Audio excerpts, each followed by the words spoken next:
Hello, welcome back to Billy Ho Sports, continuing our coverage of fairgrounds racing. This weekend, the feature race is the Risen Star, which is the 50-point Kentucky Derby prep race. That has been released. I have a Fairgrounds Park Racing playlist that you just click on the link from X or just go to the playlist. Just go to Billy Ho Sports. You're going to find it. Most recently, they'll all be in there. I have the Mine Shaft, the Rachel Alexandria. This is going to be our late pick five hammer time. This is races 10 through 14. So lots of ground to cover. I'm not going to go over the races that I already have videos on because they're full breakdowns. So you just go check them out. But if you remember, you need to sub to the channel and smash that like button. I've got a contest coming up down the road, completely free. So you have to be subscribed to be eligible to win prizes. Finally, in the comment section, who's your pick five lock button single in these five races? I got a few options, and they might be obvious, they might not be. So let's get right into it. We're going to jump into the past performances and go over the races. And that's Christopher Davis, who took over the training duties from Philip D'Amato right here, 11:28, after this race right here, where he just missed by a neck. Really good late rally. Almost got there at a mile. So he drops him in after he takes a quick look at him, not even a month later, and drops him in at a mile at Turfway Park and scores the victory. So this horse was probably trending in that direction anyway. But I don't have any problems with the all-weather Turfway to the turf little switcheroonie there. Animal Kingdom is the sire. Animal Kingdom has produced some good turf offspring. So School Dance, outside shot. Ghostly Gal, I didn't get to. Not one that I'm going to be.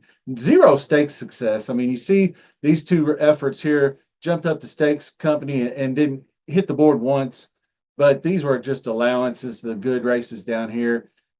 I don't like Ghostly Gal. Root Cause. This one is I'm going to have some issues with because for one, it's probably going to be overbet with Chad Brown and Flavian Pratt on the turf in this race. And the other thing is that the stake success aren't all there. I did like this Virginia Oaks way down here at Colonial. They missed by a neck here, won by a neck here at Saratoga, but nothing that I see at Fairgrounds. I don't mind having a horse on the Fairgrounds lawn, but this one didn't get there. But it's kind of leaving them out at your own risk because there's another race with a Chad Brown, Flavian Pratt turf horse that doesn't look exactly dominant either. So it's kind of tough to go with those. But sometimes you just get these guys connected on the right surface and it changes everything for the horse. So Root Cause, got to take a look at. Lovely Princess, Kenny McPeak, dropping down in class. Didn't take well to the 12 furlongs in the Bewitch. You can see here she bled. So back on Lasix, was only off it for that one race at Keeneland. But it's been several months. So back on Lasix, she's going to feel the meds. Ninth in prime power, so real long shot. So 4-1, somebody seems to like her. I mean, it is McPeak and Hernandez, so Hernandez has ridden the horse every single race. But anyway, not there for me. Nanda D. This was one I looked at. I must have covered this. I covered this horse sometime around here. Right here, you can see the big win because I remember looking at her coming up from Argentina, and I thought, good looking horse, got grade one. And now this is grade one company in Argentina, which is a lot different than grade one company in the United States. But this first race after almost the entire year being in America, she goes out and hits them up for 130K in 3X company. defeating, I believe that's Quality Star, and then Join the Dance, which is in this race. 5 wide, kick clear, good looking race. Jose Ortiz aboard. This is Ignacio Correas, who has a good connection to the South American horses. So this one looks really good. Join the Dance. We just mentioned it, running third in that previous race. Also ran second to Stir Crazy, who's in this race in the Blushing KD for the 88 speed figure. 6-year-old mare, defeated by Stir Crazy, who's also in the field. But it was a real competitive race as Join the Dance set the opening pace, made the turn, and put the 2 horse away. She was in there battling the 2 horse head to head and put that one in her rear view, but then was not able to hold off the charging Stir Crazy coming late. So, good horse. Probably don't want to exclude Luis Saez, Dallas Stewart, Join the Dance. Early speed, though, I usually tend to look for closers, so I don't know if this one's going to be good for the wire job. But number 7 is trying my heart out, and I'm sure she will try her heart out, but not going to be in my ticket.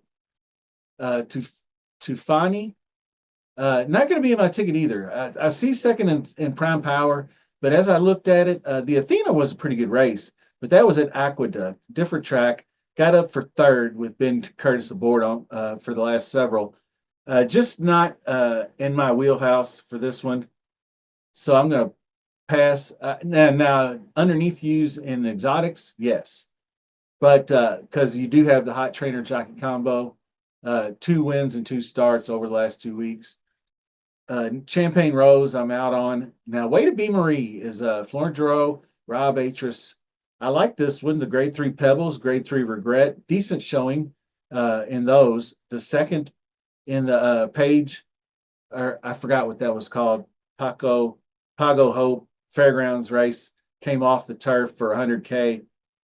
Finished second in that one. I think Way to Be Marie, as a talented 4-year-old by not this time, she showed real promise back in the spring.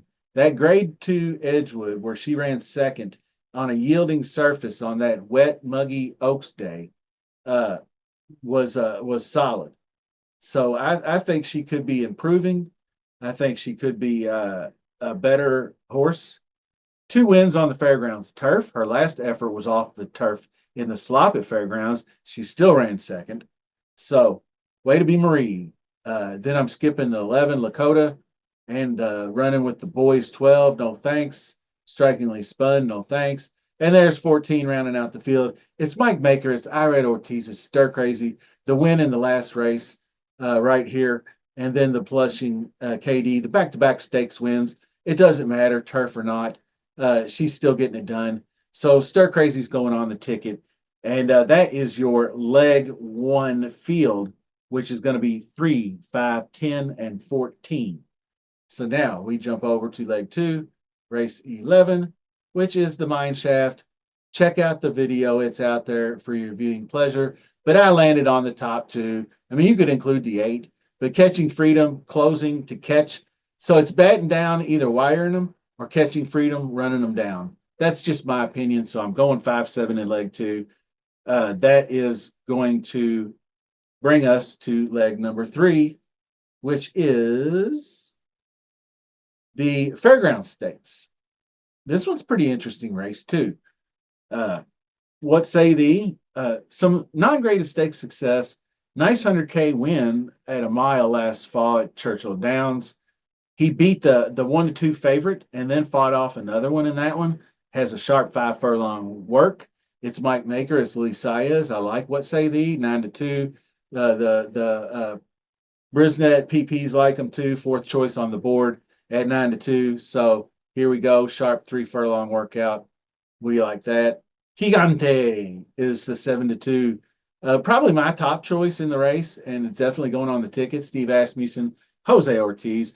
And I was all over in the Bradley. It got pulled off the turf. It did not matter to me. It was a even money chalk 4-5 or whatever you want to call it. And she got out there and just got the job done again against a pair of rivals in this race as well. rival. I'd rather be blessed. She's beaten twice now, and I'd rather be blessed is coming up, and not a bad horse. So Gigante definitely taking a check mark. Unit Economics was the other Chad Brown, Flavian Pratt that I talked about. This is Clarovich Stables. This one I like better than the previous one, but still just coming up. 5-year-old gelding, and just took several cracks to get that maiden win, but then ran really well in back-to-back allowance company races. Just missed by a nose at Gulfstream, going a mile and a 16th. So she this gelding, uh, 5-year-old gelding, is second in prime power and can get after it. So I don't mind this. It's Chad Brown, Flavian Pratt on the turf. So 5-1. It's just I have to include it. I can't be fading Chad Brown on the turf, especially when Pratt's up. So there's I'd rather be blessed. I'd rather not play on the ticket.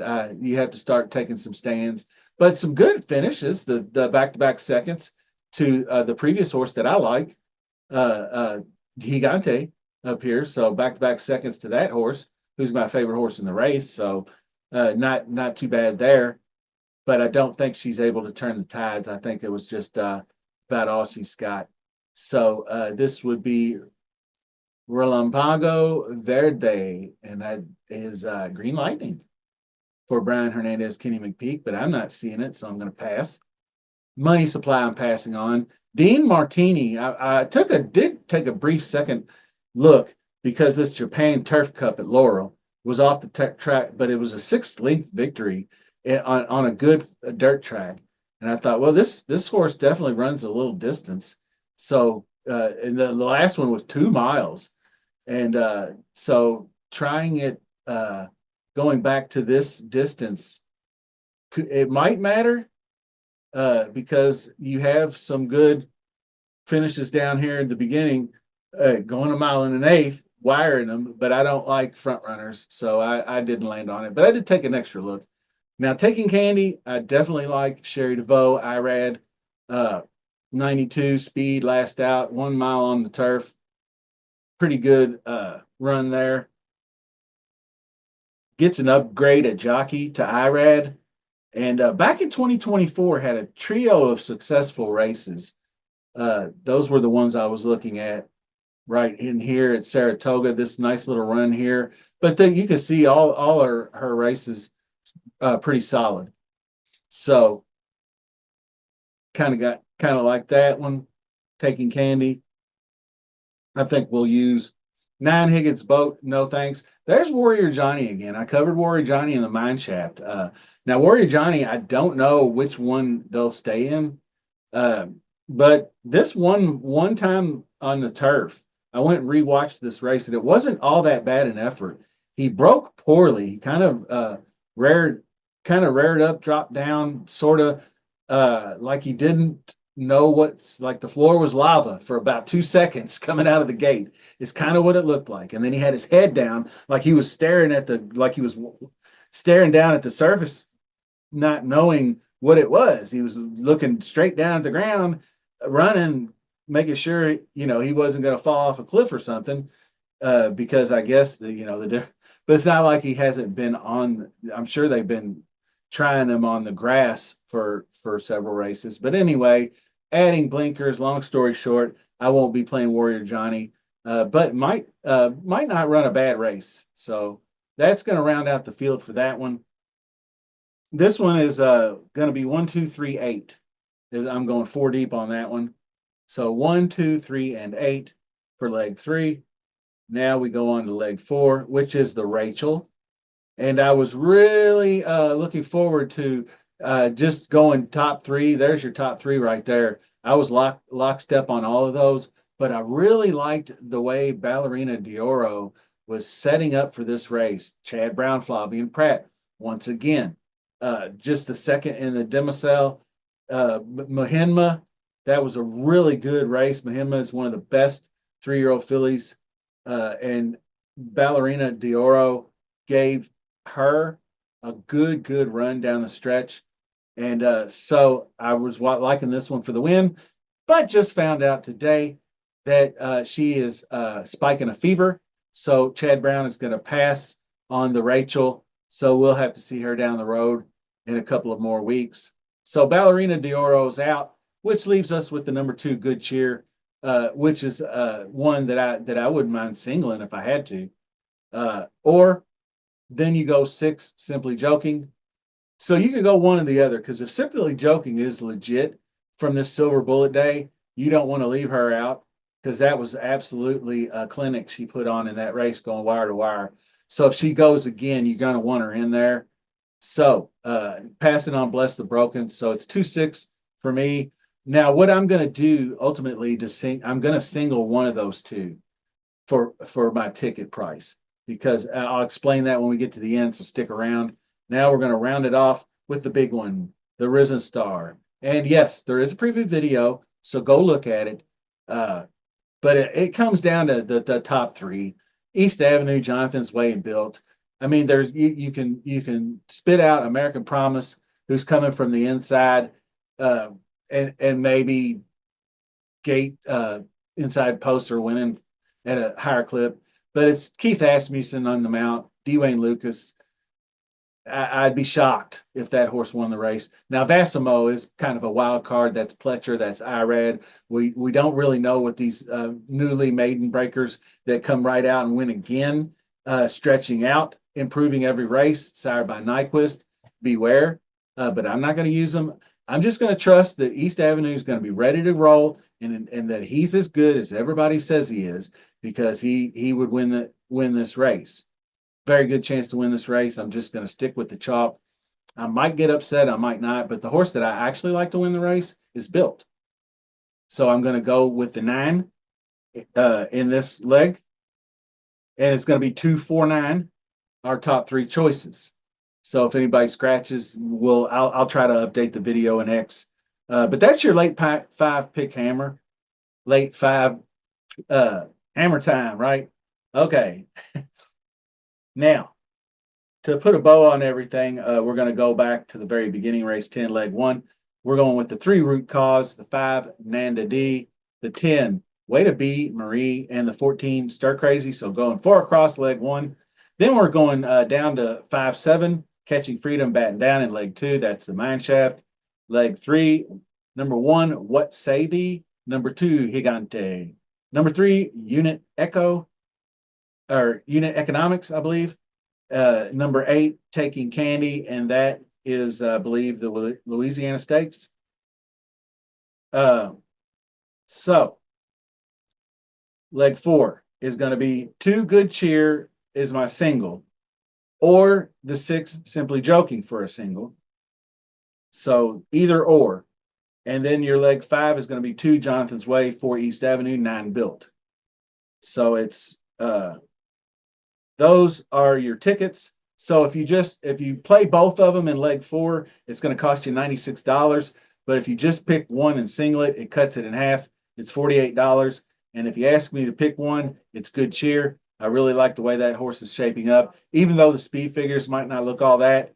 We'll see if Simply Joking's for real and can wire them up again. And if not, Good Cheer is going to be there to pounce. So that covers the pick 5 hammer. Don't forget to sub and like on your way out. Thanks for watching. Best of luck this weekend. See you soon.